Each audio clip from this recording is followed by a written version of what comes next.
Tesla के CEO Elon Musk अमेरिकी सरकारी दक्षता विभाग के अध्यक्ष हैं। ट्रंप ने उन्हें 130 दिन के जनादेश पर नियुक्त किया, जो इस महीने के अंत में समाप्त हो रहा है। विवादास्पद एजेंसी ने सरकारी खर्च कम करने के लिए हजारों संघीय कर्मचारियों को निकाला। मस्क ने ट्रंप को धन्यवाद दिया और कहा कि डोज मिशन सरकार में जीवन शैली बनकर और मजबूत होगा। जब ट्रंप और मस्क साथ थे तो यह प्यारा था। दोनों के पास सब कुछ था, पैसा, ताकत और बड़े अहंकार। मस्क ने ट्रंप के चुनाव अभियान को वित्त पोषित किया। उन्होंने उसे $250 मिलियन से ज्यादा दिए। ट्रंप ने व्हाइट हाउस में वीआईपी पहुंच देकर एहसान चुकाया। उन्होंने मस्क के लिए एक सरकारी विभाग भी बनाया। इसे डोज सरकारी दक्षता विभाग कहा गया। ट्रंप ने मस्क को दूरदर्शी कहा। मस्क ने ट्रंप को दोस्त कहा। जैसा कि मैंने कहा, यह एक युग का ब्रोमांस था, पर ज्यादातर महान प्रेम कहानियों की तरह यह भी लंबे समय तक नहीं चली। एलन मस्क अब ट्रंप की राजनीति की आलोचना कर रहे हैं। पिछले हफ्ते अमेरिकी कांग्रेस ने ट्रंप का नया टैक्स बिल पास किया। वह इसे बड़ा और सुंदर कहते हैं। वही वो टैक्स बिल के बारे में कहते हैं बड़ा और सुंदर। इसमें करोड़ों की टैक्स छूट, रक्षा खर्च बढ़ाना और सीमा दीवार का फंड शामिल है। ये विधेयक अब अमेरिकी सीनेट में जाएगा। सीनेट से पास होने पर यह संघीय घाटे में भारी वृद्धि करेगा। यह सरकार की कमाई और खर्च के बीच का अंतर है। जब खर्च कमाई से ज्यादा हो तो घाटा होता है। अमेरिका का घाटा पहले से ही बहुत बड़ा है। वर्तमान में यह $1.83 ट्रिलियन है। यह लगभग $600 अरब और बढ़ सकता है। एलन मस्क को यह पसंद नहीं है। एक इंटरव्यू में उन्होंने कहा, मुझे यह भारी खर्च वाला बिल निराश करता है। मस्क ने इस नए बिल की आलोचना की है।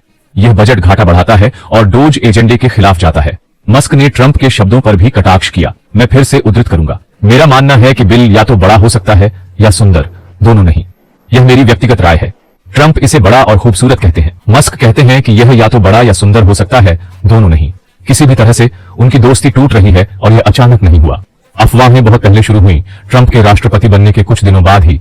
ट्रंप की कैबिनेट को एलन मस्क पसंद नहीं थे। उन्हें लगा कि उसके पास बहुत अधिक शक्ति है। साथ ही मस्क का डोज ज्यादा सफल नहीं रहा। यह संघीय खर्च में कटौती नहीं कर पाया, पर कई लोगों को नाराज कर दिया। एलोन मस्क नाजुक स्थिति में थे, तो उन्होंने विस्कॉन्सिन सुप्रीम कोर्ट चुनाव में दखल देने की कोशिश की। यह भी काम नहीं आया। डेमोक्रेट जीत गए और मस्क अचानक अवांछित व्यक्ति बन गए। इस बीच उनकी कंपनी टेस्ला डूब रही थी। बिक्री गिर गई, निवेशक घबराए और मस्क को याद आया कि उनका असली काम क्या है। उन्हें एक कार कंपनी चलानी थी, न कि एक देश। इसलिए उन्होंने व्हाइट हाउस छोड़ दिया। वे कहते हैं यह ब्रेकअप नहीं है। ट्रंप और मस्क दोनों कहते हैं यह ब्रेकअप नहीं। पर मस्क का हाल का इंटरव्यू देखिए। वे कहते हैं वो टेस्ला पर ध्यान देंगे। न राजनीतिक बाधाएं, न बड़े दान, यानी अभियान का पैसा बंद हो रहा है। कम से कम यही आधिकारिक बयान है। जब दो लोग खुद को नायक माने, अहंकार की जगह कम पड़ती है। और ट्रंप की उच्च बर्खास्तगी दर मत भूलिए। पहले कार्यकाल में ट्रंप ने 2 साल में 4 NSA, 3 COS और 2 प्रेस सचिव निकाले। और अब यह मस्क प्रकरण है। यह सचमुच सबके लिए एक सबक है। चाहे आप बड़े दानी हो, हम आपसे एक बात कहेंगे, ज्यादा आरामदेह मत बनिए।